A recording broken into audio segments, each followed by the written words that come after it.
ভারপ্রাপ্ত আহ্বায়ক সালমান আহমদ এবং ভারপ্রাপ্ত মুখপাত্র আয়েশা সিদ্দিকা প্রিয়াকে দায়িত্ব দিয়েছেন সেটা অবৈধ এবং বাতিল ঘোষণা করছে। সদস্য সচিব নুরুল ইসলামকে সিলেট থেকে অবাঞ্ছিত ঘোষণা করছে।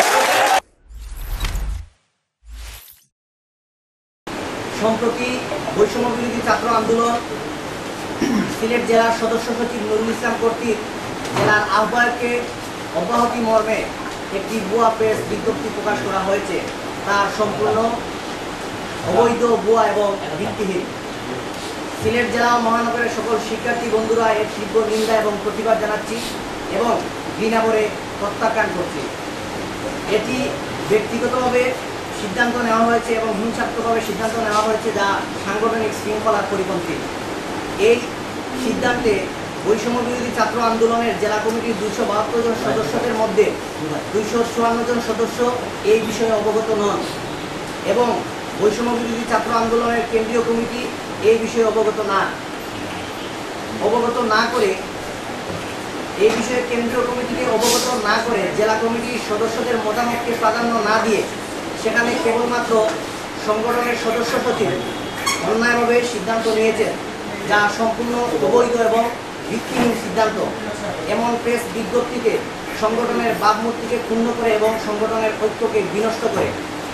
যদি এমন কোনো অব্যাহতি দিতে হয় তাহলে এটা সম্পূর্ণ কেন্দ্রীয় কমিটির এখতিয়ার এবং কেন্দ্রীয় কমিটির সিদ্ধান্ত মোতাবেক ঘোষণা আসতে হবে।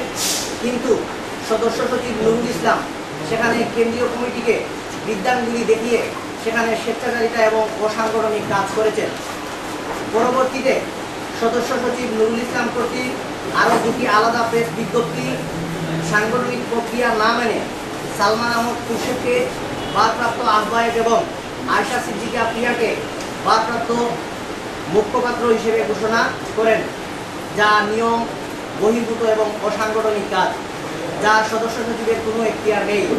এর ফলে সাধারণ শিক্ষার্থীদের মনে এক প্রকার উদ্বেগ প্রকাশ পাচ্ছে এবং সংগঠনের মধ্যে বিভাজন এবং বিশৃঙ্খল পরিস্থিতি সৃষ্টি হয়েছে এবং আমরা বৈষম্য বিরোধী ছাত্র আন্দোলনের শিক্ষার্থীরা সদস্য সচিব কর্তৃক যে সিদ্ধান্ত নিয়েছেন ভারপ্রাপ্ত আহ্বায়ক সালমান আহমদ এবং ভারপ্রাপ্ত মুখপাত্র আয়েশা সিদ্দিকা প্রিয়াকে যে দায়িত্ব দিয়েছেন সেটা অবৈধ এবং বাতিল ঘোষণা করছে এবং একের পর এক সাংগঠনিক নিয়ম বহির্ভূত সিদ্ধান্ত এবং অবৈধ কার্যক্রম করার কারণে সদস্য সচিব নুরুল ইসলামকে সিলেট থেকে অবাঞ্ছিত ঘোষণা করছে।